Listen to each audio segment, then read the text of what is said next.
Rudal ini bukan jenis biasa. Ia tidak hanya menghancurkan gedung, tapi juga menghancurkan jaringan komunikasi, sinyal militer, sistem elektronik, dan moral musuh dalam satu ledakan besar. Namanya Khaybar Shekan, dibuat dengan teknologi hibrida hasil riset Iran dan rekayasa elektronik Rusia.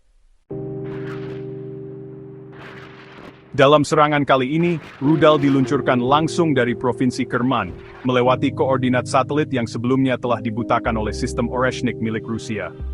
Sasaran utamanya, markas komando IDF di Negev, pusat komunikasi militer di Yerusalem Timur, dan kawasan diplomatik Tel Aviv yang disebut sebagai zona aman, kini luluh lantak dalam sekejap.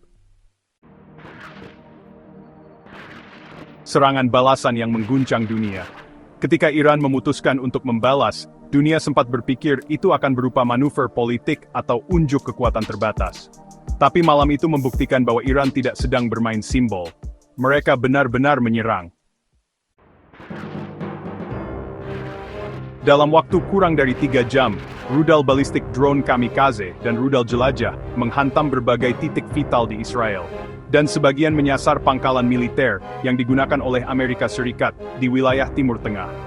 Inilah serangan balasan paling dahsyat yang pernah dilakukan oleh Iran secara langsung dalam sejarah modern. Serangan multi-target 7 titik kritis dalam 3 jam. Tel Aviv, rudal Khaybar Shekan, menghantam distrik Sarona dan Marina Tower. Ledakan memecah kaca gedung-gedung tinggi, membakar kendaraan sipil, dan membuat jaringan listrik padam total. Wilayah itu yang sebelumnya menjadi simbol modernitas dan kemakmuran Israel, kini hanya tampak seperti reruntuhan perang. Haifa adalah pusat industri dan pelabuhan utama Israel. Di sini, serangan menyebabkan ledakan besar di depo bahan bakar dan pembangkit listrik. Api menyala selama lebih dari 12 jam, dan asap tebal menyelimuti kota. Pelabuhan pun ditutup, sehingga aktivitas ekspor-impor benar-benar lumpuh. Haifa kini bukan lagi pintu dagang internasional, melainkan zona evakuasi.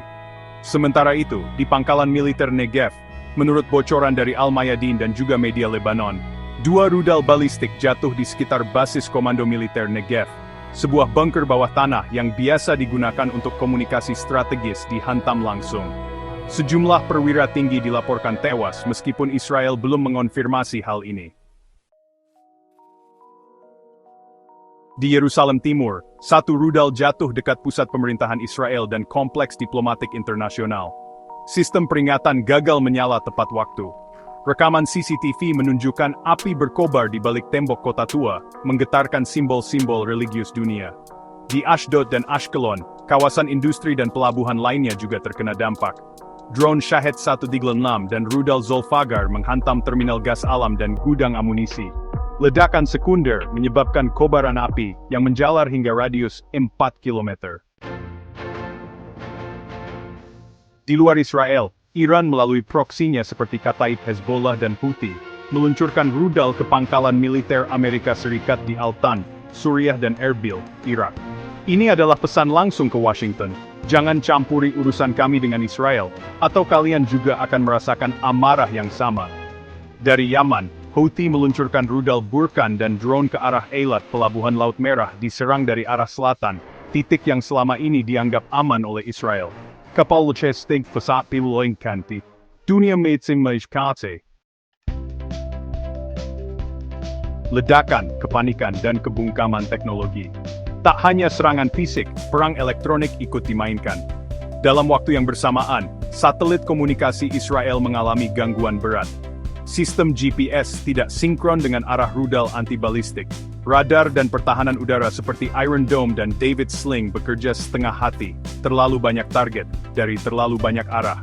Sumber dari dalam militer Israel menyebutkan bahwa rudal pertama menghantam pertahanan udara, rudal kedua menghantam pusat perintah, dan rudal ketiga menghantam rakyat. Korban jiwa dan trauma kolektif. Data resmi Israel dan laporan media global menyebut, lebih dari 50 orang tewas, ratusan luka berat, ribuan mengungsi ke bunker-bunker bawah tanah, ratusan ribu warga terpaksa meninggalkan kota besar, menuju wilayah selatan dan gurun Negev. Ini adalah pengungsian internal tercepat dalam sejarah Israel modern.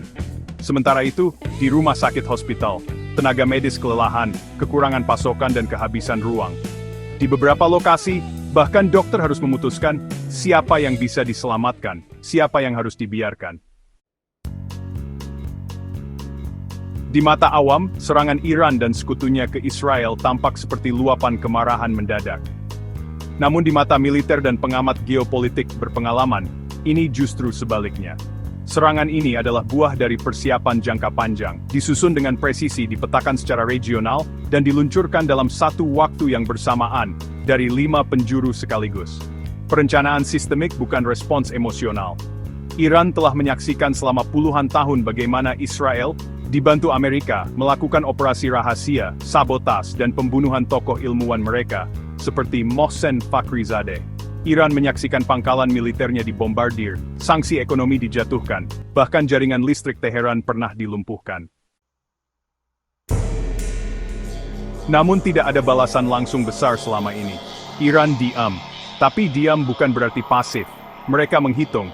Dan serangan yang terjadi kali ini adalah hasil kalkulasi militer bertahun-tahun, bukan sekadar keputusan semalam. Simultan, terintegrasi, dan menyasar titik paling lemah. Pada malam serangan, rudal balistik berat diluncurkan dari Iran, drone kamikaze diluncurkan dari Yaman dan Irak, rudal jarak menengah ditembakkan dari Suriah dan Lebanon. Sinyal GPS dan radar Israel terganggu bersamaan. Artinya, musuh mengetahui dengan jelas sistem pertahanan Israel. Dan bukan hanya itu, mereka mengetahui celahnya, waktu rotasi patroli udara, bahkan kecepatan reaksi radar Arrow 3 dan Iron Dome. Tidak ada negara yang bisa mengordinasikan ini tanpa sistem komunikasi militer regional. Dan itu adalah bukti bahwa Iran kini memiliki jaringan militer transnasional. Koalisi tak resmi, tapi efektif. Yang paling mencengangkan bukan jumlah rudal, tapi keserempakan dan disiplin tempur antara kelompok-kelompok berbeda. Houthi di Yaman, Hizbullah di Lebanon, milisi Hashd al-Shaabi di Irak, IRGC dari Iran langsung, dan proksi-proksi tak resmi di Suriah. Mereka tidak memiliki satu bendera bersama. Mereka tidak menandatangani aliansi formal. Tapi mereka mampu beroperasi dalam satu gelombang, satu waktu, satu skenario. Ini adalah sesuatu yang belum pernah terjadi sebelumnya di Timur Tengah. Bahkan NATO pun tidak seefektif ini dalam banyak misi gabungan. Ini bukan lagi proxy war, tapi jaringan tempur strategis lintas negara. Banyak analis bertanya-tanya, bagaimana Iran dan para sekutunya bisa menyerang secara serempak tanpa ketahuan. Jawabannya bisa jadi dua hal. Pertama, Iran telah membangun jaringan komunikasi militer independen, berbasis satelit dan sistem jaringan bawah tanah. Kedua, Rusia berperan langsung melalui sistem Oreshnik, sebuah teknologi peperangan elektronik tingkat tinggi yang dapat menutup kanal satelit, mengacaukan GPS dan membuat komunikasi lawan macet. Ada beberapa bukti dugaan, misalnya beberapa laporan menyebut radar pertahanan Israel gelap selama 11 menit penuh.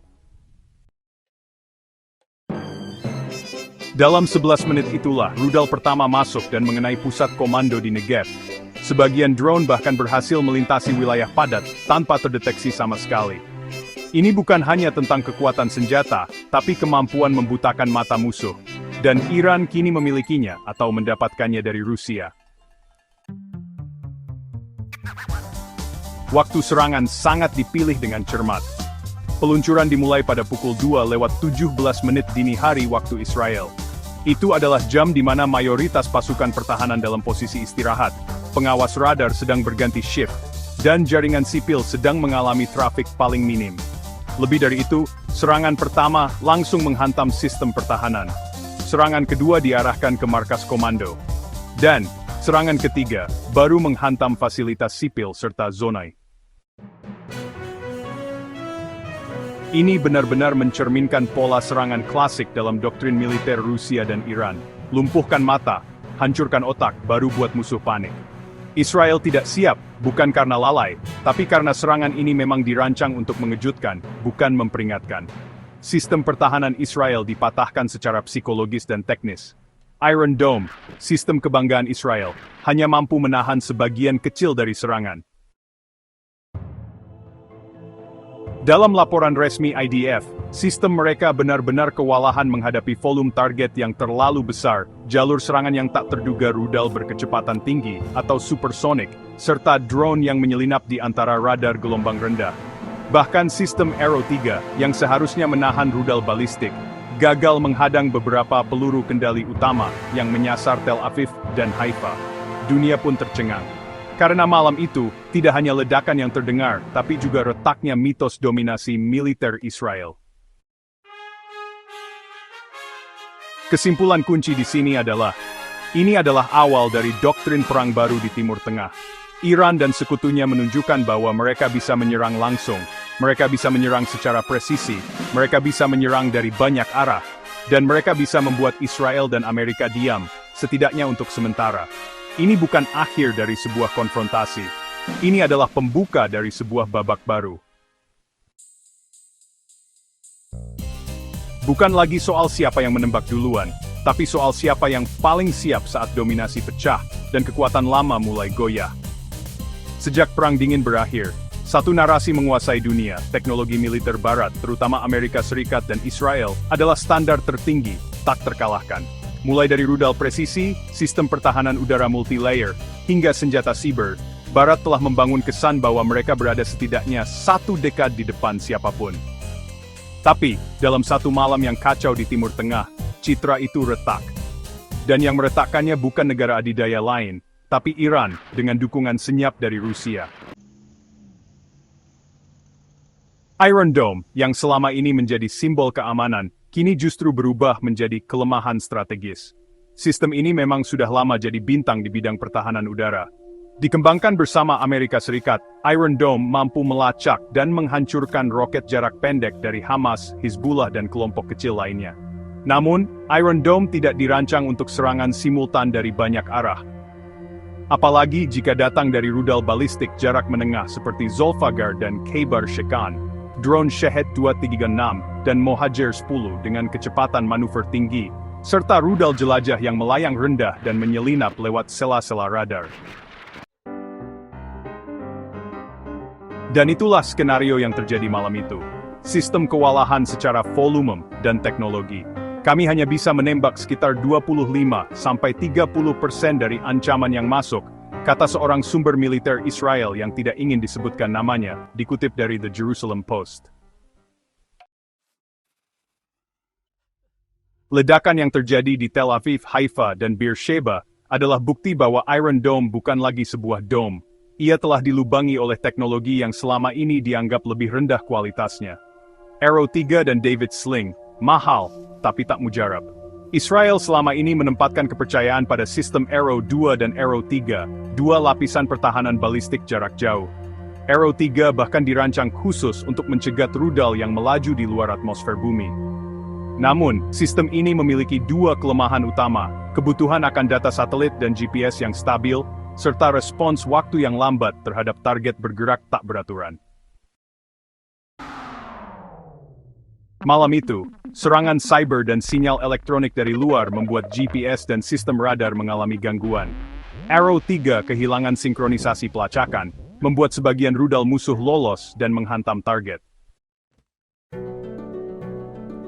Selain itu, sistem ini sangat mahal dan terbatas stoknya. Dalam konflik volume tinggi, Israel tidak bisa meluncurkan puluhan Arrow 3 sekaligus, karena tiap peluncuran bisa menelan biaya jutaan dolar, sementara drone Shahed hanya berharga sekitar $20.000 per unit. Dalam istilah militer, Israel kalah ekonomi tempur. Kita tidak bisa menang jika butuh $1 juta untuk menjatuhkan drone senilai 20.000, ujar mantan pejabat pertahanan Israel kepada media Haaretz. Perang elektronik, Kartu As Timur. Salah satu kejutan besar dari serangan Iran adalah dampak perang elektronik. Banyak pengamat percaya bahwa Rusia memainkan peran penting di sini, melalui sistem yang dikenal sebagai Oreshnik. Apa yang dilakukan Oreshnik, versi sederhana menyebar gelombang radio pengganggu ke radar musuh, membuat komunikasi satelit terputus atau tertunda, mengacaukan sistem GPS dan navigasi rudal canggih milik lawan, serta mempercepat deteksi sinyal arah drone sendiri. Bahkan sekutu Israel pun terkejut. Amerika dilaporkan tidak mendeteksi jalur peluncuran rudal-rudal Iran, dan banyak drone Houthi lolos dari radar kapal perang Amerika Serikat di Laut Merah. Ini bukan sekadar rudal, ini adalah seni membuat musuh buta sebelum dipukul, tulis Al-Mayadeen dalam laporannya. Kebutuhan Barat akan upgrade nyata. Pasca malam serangan, dunia Barat, terutama NATO dan Amerika, menyadari sesuatu. Mereka terlalu percaya diri dengan sistem pertahanan tradisional, dan mereka belum mengembangkan proteksi maksimal untuk perang multidomain, seperti udara, darat, elektronik, dan siber. Negara-negara seperti Jerman, Prancis, Jepang, yang selama ini merasa aman di bawah payung Amerika Serikat dan Israel, kini bertanya, kalau Iron Dome bisa jebol, siapa yang melindungi kami nanti? Kepercayaan pada superioritas teknologi Barat mulai luntur. Bukan karena Barat melemah, tapi karena Timur mengejar dengan sangat cepat, dan tahu di mana harus memukul.